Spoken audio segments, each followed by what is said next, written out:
So ఇది ఎన్నో మాట అండి? ఇది నాలుగో మాట. నాలుగో మాట మొత్తం ఎన్ని మాటలు? 7 మాటలు. 7 మాటలు నాలుగో మాట. అంటే దీనికన్నా ముందు ఒక 3 ఉన్నాయి, దీని తర్వాత 3 ఉన్నాయి. కరెక్ట్గా ఈ మాట ఎక్కడ ఉంటుందంటే మధ్యలో ఉంటుంది.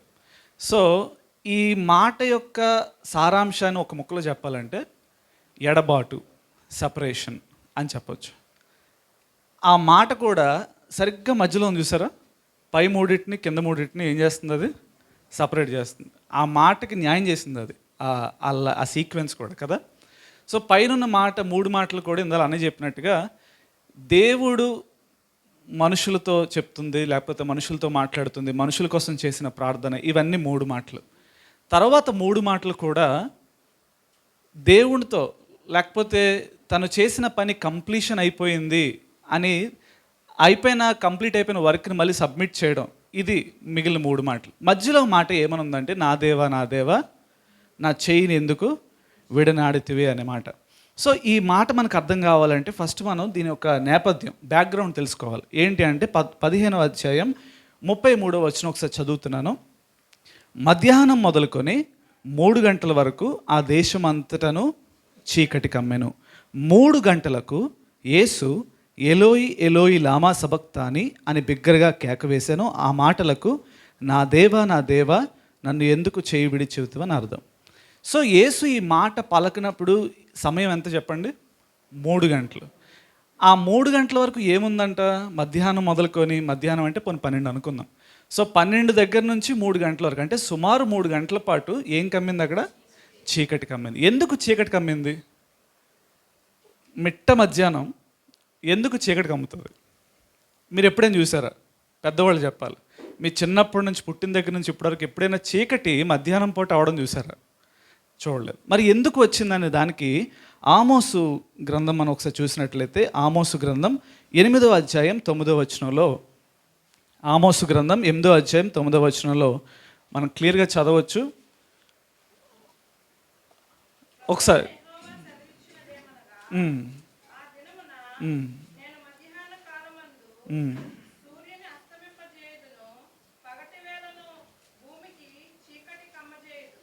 ఇక్కడ కనబడుతుందా మీకు ఏమైనా ఆన్సర్? ఏమైనా ఎందుకు యేసు ప్రభు దగ్గర ఆ 3 గంటల సమయం చీకటి అయ్యింది అన్నదానికి ఆమోస్ 8:9 ఈ ప్రవచనం మనకు కనబడుతుంది. ఇది ఇశ్రాయేల్ గురించిన ఒక న్యాయ తీర్పు దేవుడు మాట్లాడుతున్నప్పుడు ఆయన ప్రస్తావించిన మాట అన్నమాట. ఏమనుందంటే అక్కడ, ఆ దినమున నేను మధ్యాహ్న కాలమందు సూర్యుని అస్తమింపు. ఇక్కడ కూడా మీరు చూసినట్లయితే మధ్యాహ్నం మొదలుకొని 3 గంటల వరకు ఆ దేశమంతటను చీకటి కమ్మింది.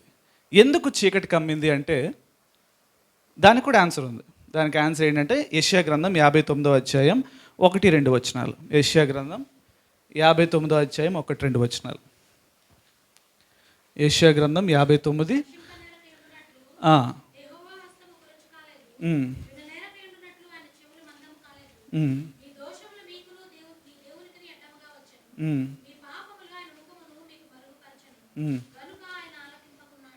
ఓకే. సో ఎందుకు చీకటి కమ్మింది అని మనం ఆలోచించినట్లయితే ఇక్కడ ఒక రకమైన దాన్ని ఏమంటారు, ఒక పిక్చర్ మనకు కనబడుతుంది. ఏంటంటే ఎడబాటు, లేకపోతే దేవునికి, తండ్రికి, కుమారునికి మధ్య వచ్చిన ఎడబాటు. ఎందుకు ఆ ఎడబాటు వచ్చిందంటే మన దోషములు దేవునికి మనకి ఏమున్నాయంట? అడ్డంగా ఉన్నాయి. సో ఇప్పుడు యేసుప్రభు ఏ పాత్ర పోషిస్తున్నారు అక్కడ? సమస్త లోక పాపములన్నీ కూడా ఆయన మీద మోపబడ్డాయి కాబట్టి ఇప్పుడు ఆయన ఒక నేరస్తుడిగా ఆ సిలువ మీద ఆయన శిక్షను అనుభవిస్తున్నాడు. ఇప్పుడు ఆయన మీద ఏమని నేరం మోపబడింది? పాపి అని నేరం మోపబడింది, అవునా కదా? మనం చేసిన పాపాలన్నీ కూడా ఆయన మీద మోపబడ్డాయి. సో ఇప్పుడు దేవునికి, కుమారునికి మధ్య ఏమొచ్చింది? ఇప్పుడు ఎడబాటు. ఈయన ప్రార్థన చేస్తున్నాడు. ఉదయం నుంచి ఆయన ప్రార్థన చేశాడు. ఉదయం ఏమని చేశాడు? ఫస్ట్ మాటలో తండ్రి వీరేం చేయించున్నాను ప్రార్థన చేశాడు. తర్వాత పక్కనున్న దొంగలతో మాట్లాడాడు ఆయన. తర్వాత యోహాన్తో మాట్లాడాడు. కానీ మధ్యాహ్నం మొదలుకొని 3 గంటలు, అంటే సుమారు నేను అనుకున్నది ఏంటంటే ఒక 3 గంటల పాటు ఆ చీకటి కమ్మేసి, అంటే అదొక సింబాలిక్ అనుకుంటున్నాను నేనైతే దేవుని న్యాయ తీర్పుకి. సో దేవునికి, కుమారునికి మధ్య ఉన్న ఆ కాంటాక్ట్ ఏమైపోయింది? మిస్ అయిపోయింది. ఎందువల్ల? యేసు ప్రభు చేసిన నేరాల వల్ల. ఆయన ఘోర పాపాలు చేశాడు కాబట్టి, అవునా? ఎవరి పాపాలు అవి? మన పాప. సో ఆయన మన తరపున ఉన్నాడు కాబట్టి ఎప్పుడైతే పాపం దేవునికి మనకి మధ్యలో వస్తుందో, దేవునికి మనకి ఏమొస్తుంది? సపరేషన్. చాలామంది చెప్తుంటారు కదా, చీకటి ఉంటే వెలుగు ఉండదు. పాపం ఉన్న చోట దేవుడు ఉండలేడు. ఆదాము అవ్వ చేసిన పాపం వెంటనే దానికి వచ్చిన శిక్ష ఏంటి? వాళ్ళు దేవుడి నుంచి ఏమైపోయారు? దూరం అయిపోయారు. సెపరేషన్. సో దేవుడు ఇక్కడ ఆ మాటను ఒకసారి మనం ఆలోచిద్దాం. ఇక్కడ రెండు మాటలు నేను దీన్ని రెండు ముక్కలు చేసి మాట్లాడని ఇష్టపడుతున్నాను. ఫస్ట్ది, నా దేవా నా దేవా నన్ను ఎందుకు చేయి విడిచి. ఇప్పుడు దీన్ని రెండు ముక్కలు చేస్తే ఫస్ట్ నా దేవ కోసం మాట్లాడుకుందాం. మీరు మిగిలిన సువార్తలన్నీ చూడండి. మొత్తం ఎన్ని సువార్తలు? 4 సువార్తలు. యేసు ప్రభు ప్రార్థన చేసినప్పుడు కానీ, ఆయన మాట్లాడినప్పుడు కానీ, ఏ సందర్భంలో చూడండి, ఆయన ఎక్కడ కూడా నా దేవా, దేవుడు అనే పదాలు ఆయన ఉపయోగించలేదు. ఆయన ఉపయోగించిన పదాలు ఏంటి? తండ్రి. ఇక్కడ ఏమని మాట్లాడుతున్నాడు? నా దేవా నా దేవ. ఇది మనిషి యొక్క స్థితిని గుర్తు చేసేది. ఎందుకంటే ఆయన మనుషుల తరపున అక్కడ ఉన్నాడు కాబట్టి సిలువ పైన. ఇది మనం గుర్తు చేసుకోవాల్సిన విషయం ఏంటంటే, మనం చేసిన పాపాలు తండ్రిగా ఆయన కుమారుడిగా మనం ఉన్న ఈ బంధం ఏమైపోయింది? విచ్ఛిన్నమైపోయింది. విచ్ఛిన్నమైపోవడం వల్ల ఆయన తండ్రి అనే పిలిచే ఆ అవకాశాన్ని మనం ఏమైపోయాం? కోల్పోయాం. సో ఇక్కడ నా దేవా మీకు ఇంకా క్లియర్గా అర్థం అవ్వాలంటే లూకా సువార్త 15వ అధ్యాయం 18, 19 వచనాలు ఒకసారి అది తీసి చదువుదాం. లూకా సువార్త 15వ అధ్యాయం 18.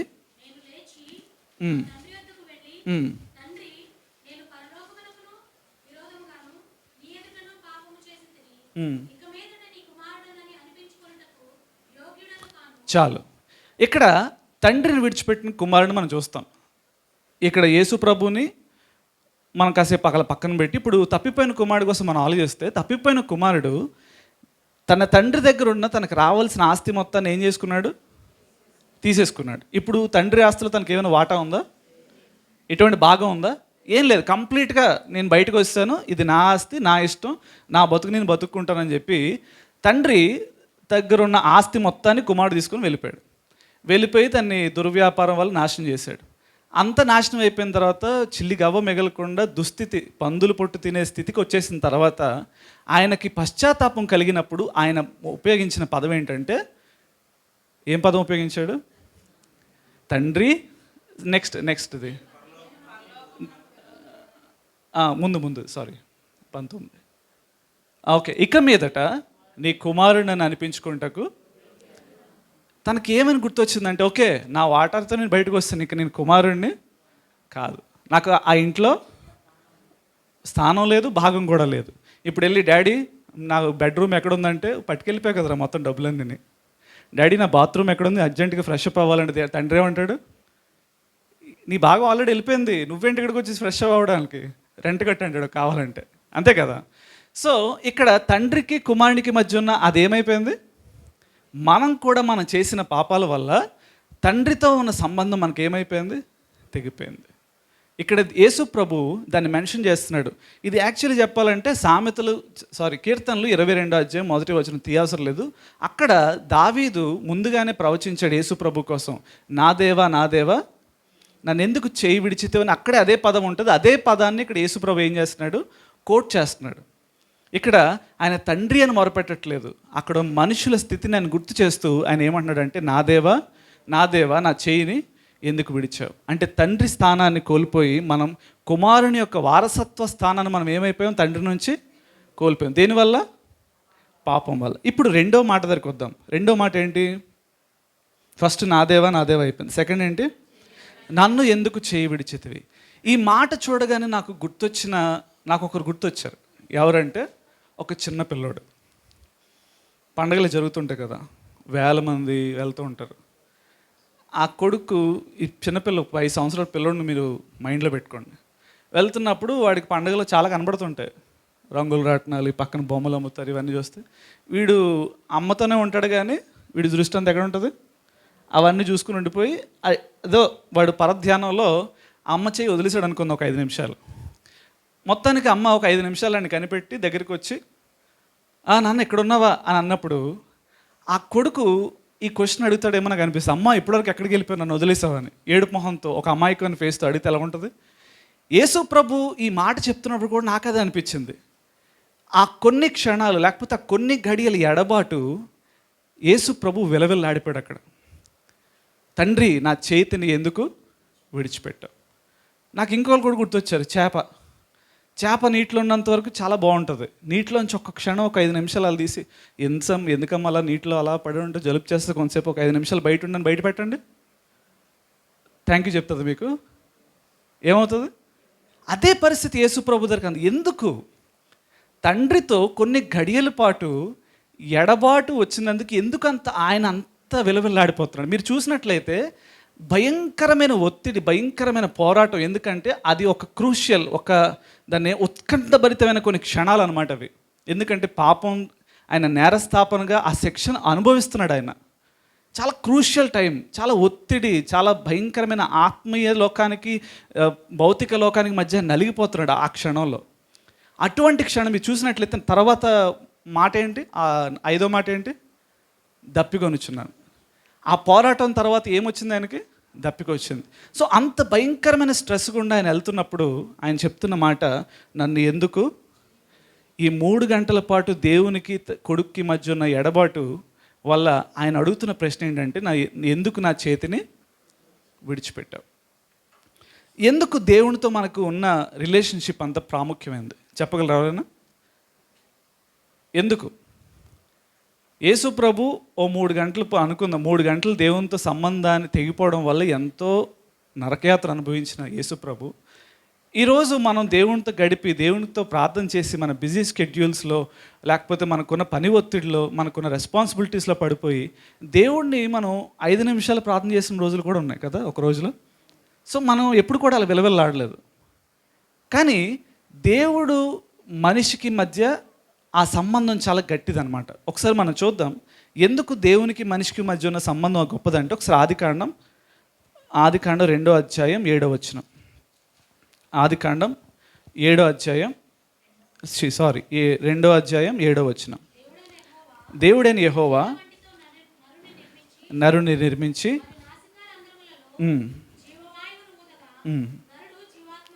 ఈ మాట ద్వారా మనం ఏం గమనించవచ్చు అంటే, దేవుడికి నీకున్న కనెక్షన్ ఎందుకు అంత స్ట్రాంగ్ అయినది అంటే, ఆయన నిన్ను నిర్మించినప్పుడే దేవునితో కనెక్షన్ ఉండేటట్టుగా ఆయన ఏం చేశాడు? నిన్ను నిర్మించాడు. ఉదాహరణకు ఫస్ట్ అక్కడ 2 పదాలు మనం చూస్తాం. ఫస్ట్ది దేవుడైన యెహోవా, అందరూ ఒకసారి చెప్పండి ఏంటది? నేలమంటితో. గట్టిగా చెప్పండి ఒకసారి, నేలమంటితో. మనం ఎక్కడి నుంచి తీయబడ్డాం? దేవుడు మనల్ని నిర్మించినప్పుడే వీడు భూమి మీద బతకాలి, వీడు భూమి మీద ఉండాలి కాబట్టి భూమికి మనకి మధ్య ఒక కనెక్షన్ ఏర్పాటు చేశాడు. అందుకే దేవుడు మనల్ని ఏం చేశాడు? దేంట్లో తీశాడు? నేలమంటితో. అందుకే మనం ఆహారం ఎక్కడి నుంచి వస్తుంది? మనకి భూమిలోంచి వస్తుంది. నీరు ఎక్కడి నుంచి వస్తుంది? మనకి ఊపిరి ఎక్కడి నుంచి వస్తుంది? ఆక్సిజన్ ఎక్కడి నుంచి వస్తుంది? ఆకాశం దిగి వస్తుంది భూమి మీదకి. భూమి మీదే ఆక్సిజన్ ఉంటుంది, ఇంకెక్కడ మనకి. సో ఈ మనిషిని దేవుడు ఎలా నిర్మించాడంటే, ఈ మనిషి భూమి మీద తప్ప ఇంకెక్కడ బతకలేడు, అలా నిర్మించాడు. మీరు ఒక్కసారి ఇదే శరీరంతో ఉన్నపాటుగా మీరు ఒకసారి రాకెట్లో వెళ్ళండి. ఒకసారి ఈ అట్మాస్ఫియర్ దాటి, ఈ ఉపరితలం దాటి కొంచెం పైకి వెళ్తే ఏమవుతుంది? మీ బాడీ ఊపిరి తర్వాత సంగతి, మీ బాడీ సంగతి ఏంటి? తట్టుకోలేదు. మరి మన ఆస్ట్రోనాట్స్ అందరూ పైకి వెళ్ళినప్పుడు ఏం చేస్తారు? వాళ్ళు ఆక్సిజన్ సిలిండర్లు, సూట్లు వేసుకుని వెళ్తారు. మన నార్మల్ శరీరం ఎందుకంటే దేవుడు నేను దేనికోసం నిర్మించాడు అంటే భూమి మీద ఉండమని నిర్మించాడు. కానీ మనం ఏమంటే మార్స్లో కట్టుకోవాలి మీ ఇల్లు అనుకుంటాం. ఈ భూమి తొందరగా అంతమైపోతుంది కాబట్టి దీన్ని మనం సర్వనాశనం చేస్తాం. కాబట్టి నెక్స్ట్ మన టార్గెట్ ఏంటి? మన ఘన ఆప్షన్ అంటే 9 గ్రహాలు కూడా అడ్రస్ లేకుండా పోతాయి అన్నమాట. అంత శక్తి ఇచ్చాడు దేవుడు మనిషికి. మనం దేన్నైనా డిస్ట్రక్షన్ చేయగలం. సో దేవుడికి మనిషికి మధ్య దేవునికి భూమికి మధ్య దేవుడు ఏం పెట్టాడు? కనెక్షన్ పెట్టాడు. ఇప్పుడు మనం దేవుని నెక్స్ట్ దాని దగ్గరికి వద్దాం. అక్కడ ఏమంటున్నాడంటే, దేవుడైన యెహోవా నేలమంటితో నరుని నిర్మించేది. ఫస్ట్ పార్ట్ ఇది. సెకండ్ పార్ట్ ఏంటి? వాని నాసికా రంధ్రములలో జీవాయము. ఇప్పుడు భూమితో నీకున్న కనెక్షన్ ఉందని మీరు నమ్ముతున్నారా లేదా? అలాగే దేవునికి నీకు ఉన్న కనెక్షన్కి ఆధారం ఏంటి అంటే, నువ్వు పీలుస్తున్న ఊపిరి, దేవుడు నీలో ఉంచిన ఆత్మ, దానికి గుర్తు. అర్థమవుతుందా మీకు నేను చెప్పిన మాటలు?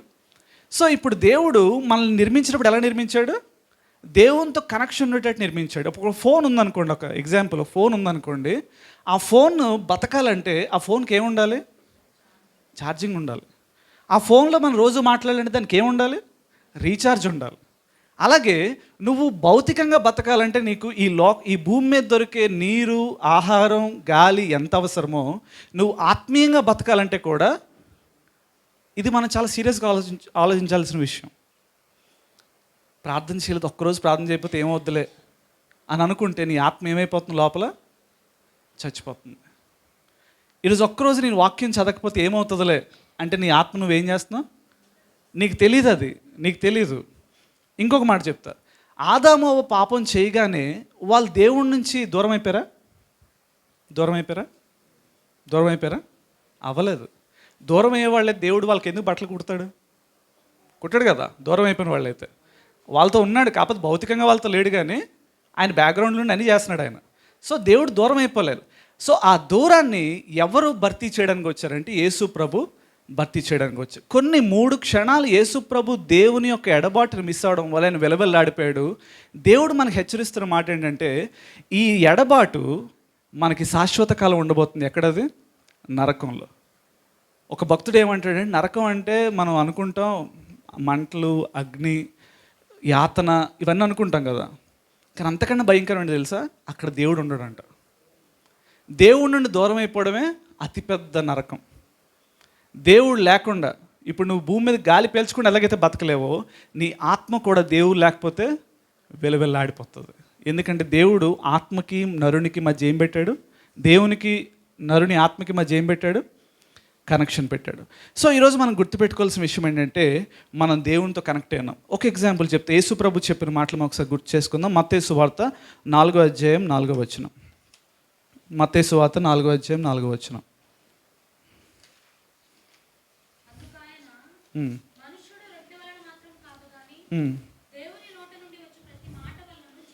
ఇక్కడ దేవుడు ఒక పాత నిబంధనలో మాట దేవుడు దాన్ని మళ్ళీ కోట్ చేస్తున్నాడు, దాన్ని బలంగా స్ట్రాంగ్గా చెప్తున్నాడు. అపవాదం వచ్చింది, ఆకలేస్తుంది యేసు ప్రభుకి.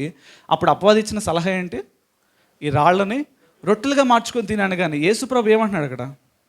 మనుషుడు రొట్టె వలన మాత్రము కాదు కానీ, అంటే రొట్టె తినకపోయినా బతకగలని చెప్తున్నాడా? కాదు, రొట్టె ఒకటే సరిపోతాడికి, వాడికి ఇంకేం కావాలి? దేవుని నోటి నుండి వచ్చే ప్రతి మాట. ఎగ్జాంపుల్ చెప్పాలంటే మోషే 40 రాత్రులు 40 పగలైన ఎక్కడున్నాడు? సీనాయి కొండ మీద ఉన్నాడు. అక్కడ వాక్యం ఏముండదంటే అన్నపానములు పుచ్చుకొనకని ఉన్నాడంట.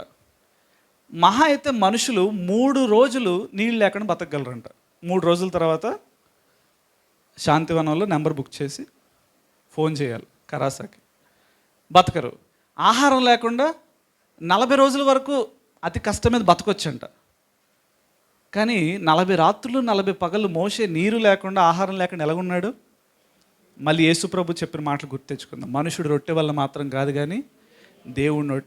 ఈ భౌతికమైన శరీరాన్ని కాపాడుకోవడానికి మనకి రొట్టె, నీరు ఇవన్నీ ఎలాగ అవసరమో వాటికంటే ముఖ్యమైనది ఆత్మ. ఒకరోజు ఈ శరీరాన్ని ఈ భూమికి అప్పచెప్పి వెళ్ళిపోవాలి. మనం ఈ భూమి మీద తీసుకొని మళ్ళీ భూమికి ఇచ్చేయాలి. మరి ఆత్మ తాను దయచేసిన దేవుని యొద్దకు వెళ్ళిపోతుంది. సో దేవుడు మనతో మాట్లాడుతున్న విషయాలు ఒకసారి గుర్తు తెచ్చుకుందాం. యేసు ప్రభు ఆ కొన్ని క్షణాల పాటు ఆ ఎడబాటు ఎంత భయంకరమైందో మానవ జాతికి ఒక ఎగ్జాంపుల్ లాగా ఆయన యాతన పడుతూ ప్రపంచానికి చూపించాడు.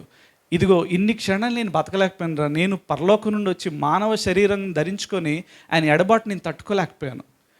మనం ఏమాత్రం ఆయన ఎడబాటును విడిచి.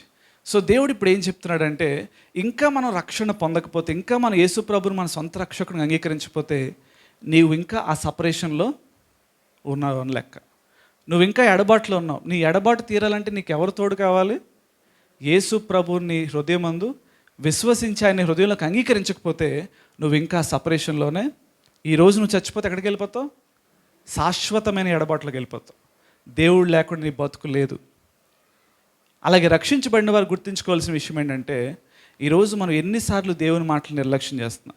ఏదో తూతు మంత్రంగా 4 మాటలు మాట్లాడేసి దేవుని కొన్ని పదాలు అప్పగించేసి 2 పాటలైన మొహానికి ఇసిరేసి కుటుంబ ప్రార్థనలో అలా అవగొట్టేసి వెళ్ళిపోతున్నాం చాలాసార్లు. మనం సీరియస్గా తీసుకోవట్లేదు. కానీ యేసు ప్రభు ఏ రోజైనా చూడండి, తన బిజీ షెడ్యూల్ ఉదయం 4 గంటలు లేస్తే రాత్రి మళ్ళీ ఏ టైమో అయ్యేది. అంత టైం వరకు ఆయన నిరంతరాయంగా పనిచేసి కూడా ఆయన మళ్ళీ ఎక్కడికి వెళ్ళేవాడు? ఒక హోటల్ రూమ్ బుక్ చేసుకొని, ఏసీ రూమ్ బుక్ చేసుకొని అక్కడికి వెళ్ళి 2 రోజులు రెస్ట్ తీసుకొని మళ్ళీ ఫోన్ చేయండి బ్రదర్, అన్నీ అక్కడ క్రౌడ్ అంతా క్లియర్ చేయండి, అప్పుడు వస్తా ఉన్నాడు దేవుడు. లేదు. ఎక్కడికి వెళ్ళాడు? మళ్ళీ రాత్రంతా ప్రార్థన అంట. మళ్ళీ ఉదయం వచ్చి ఎక్కడ వచ్చేదాన్ని శక్తి అంటే మనుషుడు రొట్టె వల్ల మాత్రం కాదు, కానీ దేవుడి నుండి వచ్చే. యేసు ప్రభు ఈ భూమి మీద నరావతారిగా ఉన్నప్పుడు ఆయనకి దేవుని మాటలు ఎంత అవసరమో ఈరోజు మనకు కూడా దేవుని మాటలు అంతే అవసరం. ఈరోజు ఒకసారి ఆ మాటలు మళ్ళీ చదువుకొని మన మాటలు ముగించుకుందాం.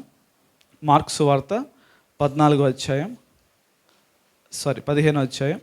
34వ వచనం. నా దేవా నన్ను ఎందుకు విడనాడితివి. దేవునితో మనం ఒక సంబంధాన్ని లేకపోతే ఒక కనెక్షన్ ఉండడం వల్ల జరిగే 3 విషయాలు ఏంటంటే, ఫస్ట్ది మనలో మార్పు కలుగుతుంది. ఏం కలుగుతుంది? మార్పు కలుగుతుంది. మనం పాత వ్యక్తులకి ఎండడం ఉంటాం. దేవునితో మన సంబంధం ఆయనతో గడుపుతున్న కొద్దీ ఆయనలో లక్షణాలు మనకేమొస్తాయి? అంటుకుంటాయి. సెకండ్ది, దేవుని చిత్తం ఏంటో మనకు తెలుస్తుంది. మూడవది, మనం బ్రతుకుతాం. ఒకసారి మళ్ళీ చెప్తాం. ఫస్ట్ ఏంటవుతుంది? మనలో మార్పు కలుగుతుంది. సెకండ్ ఏమవుతుంది? దేవుని చిత్తం. ఈరోజు నేను ఎలా బతకాలన్నది నేను తెలియాలంటే ఫస్ట్ నేను ఎవరితో గడపాలి? ఇందాక సిస్టర్ గారు వాకింగ్ చెప్తూ ఏం చెప్పారంటే, ఎవరికి అప్పగించాడైనా తన రెస్పాన్సిబిలిటీ, తల్లి బాధ్యతను? యోహాను ఎవరో కాదు. యోహాను యేసుప్రభు రొమ్మును ఆనుకునేవాడు, చాలా సమీపంగా ఉండేవాడు. కాబట్టి యేసుప్రభు ఏం చేశాడు? తనకి ఈరోజు నాకు ఏ రెస్పాన్సిబిలిటీస్ లేవు బ్రదర్. ప్రతి నెల ఇంత కానుక ఇస్తాను, దశంభాగం ఖచ్చితంగా ఇస్తాను, ఉపవాస ప్రార్థనలో పాల్గొంటాను బ్రదర్, మిగిలినంతా పాస్టర్ గారు చూసుకుంటారు, నాకు సంబంధం లేదు బ్రదర్ అన్నావు అనుకో, నువ్వు దేంట్లో లేవు? దేవుని చిత్తంలో లేవు. మూడవది, మనం బ్రతుకుతాం. లేకపోతే మన ఆత్మ సపరేషన్ని చవి చూడాల్సి వస్తుంది. దేవుడికి కొద్ది మాటలు దీవించిన కాక.